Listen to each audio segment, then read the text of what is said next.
Buenas tardes, mi nombre es Madel Carmen Padilla Chávez. Soy estudiante en la licenciatura de Nutrición Aplicada en la Universidad Abierta y a Distancia de México.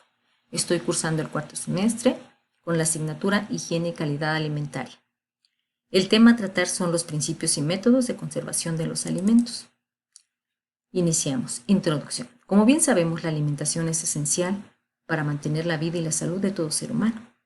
Está constituida por los alimentos. Estos se clasifican en perecederos, semiperecederos y no perecederos.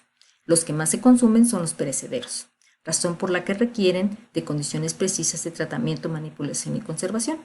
Se entiende como método de conservación de los alimentos a la técnica o proceso que mantiene en condiciones higiénico-sanitarias y de aceptación para el consumo a los alimentos. Los periodos de tiempo pueden ser muy variables, depende de cada alimento. Con esto se permite lograr prolongar la vida útil, disponibilidad del alimento y lo protege de la contaminación de microorganismos patógenos que pudieran ocasionar su deterioro. Existe gran diversidad de métodos de conservación, por lo que se debe considerar que el método que se llegue a utilizar incremente la seguridad del alimento. Esto debe de ser con el menor tratamiento tecnológico posible, para que se mantengan lo más naturales, frescos, mejor calidad nutricional, se prolongue su vida útil y se ocasionen el menor daño en las alteraciones de sus características organolépticas originales. Los métodos más utilizados es por bajas temperaturas, como es la refrigeración y congelación, por altas temperaturas como la pasteurización, esterilización y escaldado, por métodos químicos, por la adición de conservadores, potenciadores de sabor, edulcorantes, etc., por métodos tradicionales a través de la salazón, ahumado y marinado. Hay otros métodos como la deshidratación, secado, desecación, liofilización, etc. El propósito de este trabajo es conocer y comprender los métodos de conservación de los alimentos. Esto es con la finalidad de poder elegir y aplicar el método más adecuado al tipo de alimento que se desea conservar. Se debe de cuidar que mantengan sus propiedades organolépticas originales y nutricionales en nivel máximo, para lo cual se elige un alimento de cada grupo. Del grupo de frutas y verduras se eligió la manzana. Su método de conservación es por enfriamiento o refrigeración. Con este método los alimentos pueden conservar de -1 a 8 grados centígrados. Esto permite que conserven su valor nutricional y sus características organolépticas. Evita el crecimiento de microorganismos termófilos, como las algas, hongos y bacterias. Este método por enfriamiento conserva los alimentos a largo plazo, ya que tienen un alto contenido de humedad. Lo único que se logra es retrasar su actividad enzimática para evitar su descomposición. En la figura 1 se muestra el diagrama de flujo de la conservación de las manzanas por enfriamiento. Inicia desde su recolección. Ahí ya vienen con una temperatura determinada. De ahí pasan a la recepción, después a la selección por maduración, después a la limpieza y desinfección para pasar al preenfriamiento. Esto se hace paulatinamente para ir enfriando la manzana poco a poco. De ahí ya pasa al empaque y embalaje, al almacenamiento y ya puede ser transportada para su distribución y conservación para que llegue a los comensales, a los consumidores, perdón. La tabla 1 muestra las características organolépticas y nutricionales al inicio y al final de su proceso. Al inicio de su proceso, la manzana no es apta para su consumo, pues se mantiene verde. Su sabor es muy ácido, su color se mantiene intenso y brillante. Su textura es firme y su olor es agradable al gusto. Mantiene su valor nutricional al máximo. Al final del proceso, aún no es apta para su consumo, pues aún le falta madurar. Su sabor sigue siendo ácido, su color cambia un poco, se vuelve menos intenso. Su olor es grato al gusto, su textura se mantiene firme. Hasta aquí conserva su nutrición, su valor nutricional intacto. Otro alimento es el arroz. Este pertenece al grupo de los cereales. El método de conservación que se eligió es por secado. Es un proceso donde se deshidratan los alimentos, eliminando su agua en forma de vapor. Con este método se prolonga la vida útil del alimento, puede ser por meses o hasta años. Todo depende de la finalidad del alimento y de la velocidad de su secado. Puede ser al aire libre o al vacío. La figura 2 se muestra el diagrama de flujo de la conservación del arroz por secado.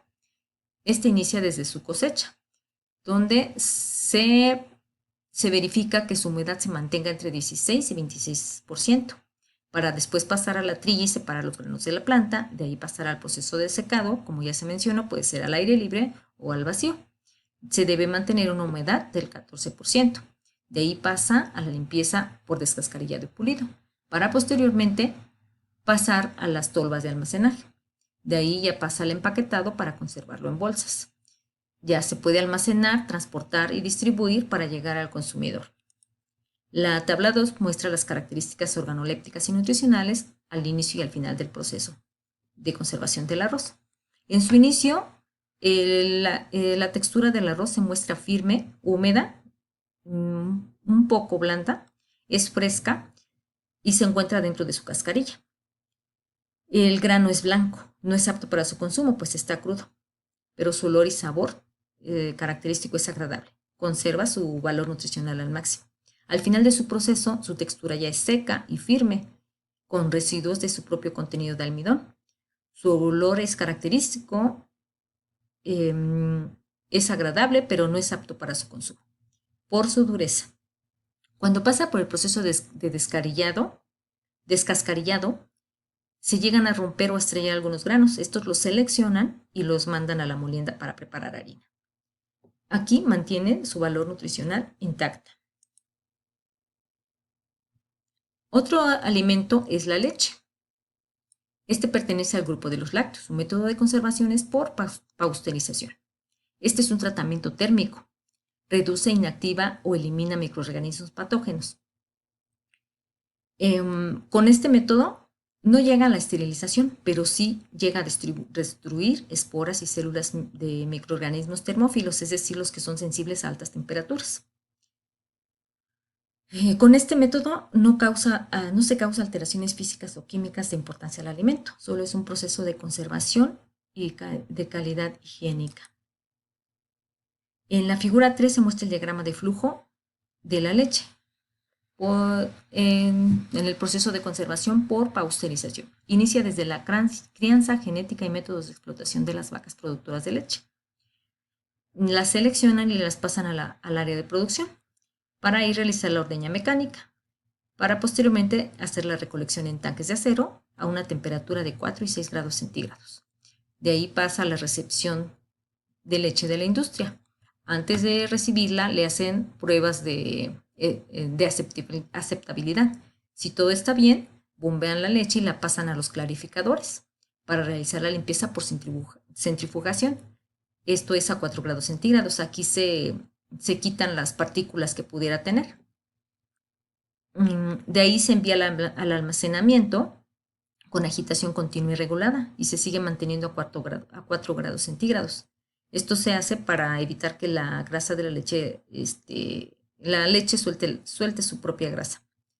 De ahí se hacen muestras de estandarización y homogeneización. Se pasa al área de pasteurización, donde se somete a temperaturas de 72 grados centígrados, sostenido 15 minutos por lo menos. De ahí pasa al enfriamiento rápido por fluido refrigerante y de ahí al envasado, para después empaquetar, almacenar, distribuir y a realizar su comercialización. En la tabla 3 se muestran características organolépticas y nutricionales al inicio y al final de su proceso. Al inicio de su proceso, la leche no es apta para su consumo, pues se corre el riesgo de ingerir microorganismos patógenos que pudieran ocasionar daños a la salud. Su textura es líquida, blanca, buena consistencia y cremosa. Sí conserva su valor nutricional, pero con posibles microorganismos. Al final de su proceso, su olor y sabor son más agradables, son menos fuertes. Su textura sigue siendo líquida, cremosa, de buena consistencia. Aquí su composición nutricional se conserva en su totalidad y ha quedado libre de microorganismos patógenos y de partículas extrañas. El otro alimento es el pescado. Pertenece al grupo de alimentos de origen animal. Su método de conservación es por exhalación. Este es un método muy antiguo. Se realiza con altas concentraciones de sal. Esto inhibe la actividad microbiana y la actividad del agua, prolonga su vida útil y retrasa su alteración. Puede ser por secado o por salmuera. La figura 4 muestra el diagrama de flujo del pescado por conservación por salación.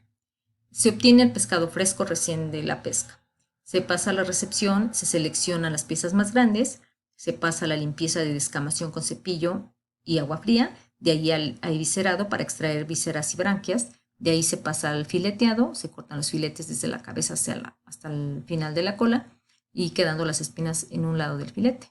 Después se lavan los filetes con agua fría, se pasa al área de salación, se frota la sal por todas sus incisiones y se coloca en capas, una capa de sal, una de pescado, otra de sal, otra de pescado. Así se deja escurrir hasta que se seque. Se cubre con un plástico, ya después de que está secado, pasa al área de empaque, distribución, comercialización, hasta llegar al consumidor.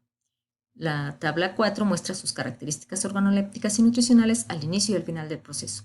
Al inicio del proceso se mantiene blando con alto contenido de humedad. Su color, olor y sabor característico es fresco y agradable. Aquí sí mantiene su valor nutricional al máximo. Al final del proceso su textura se mantiene seca, flexible, su sabor característico es bueno, pero es salado. Requiere de tratamientos para desalarlo y pueda ser apto para el consumo, pero mantiene su valor nutricional alto. Bien, con lo anterior se puede concluir que la alimentación es fundamental para mantener la salud, por lo que es necesario consumir alimentos inocuos que cumplan con estándares higiénicos y sanitarios y conserven su valor nutricional. Debido a que los perecederos son los que se consumen en mayor cantidad, pues es necesario someterlos a procesos de conservación. Y por eso es importante conocer y elegir la técnica más adecuada. Y para someterlos al menor tratamiento tecnológico posible. De esta manera se va a prolongar su vida útil, ocasionando el menor daño en sus características organolépticas.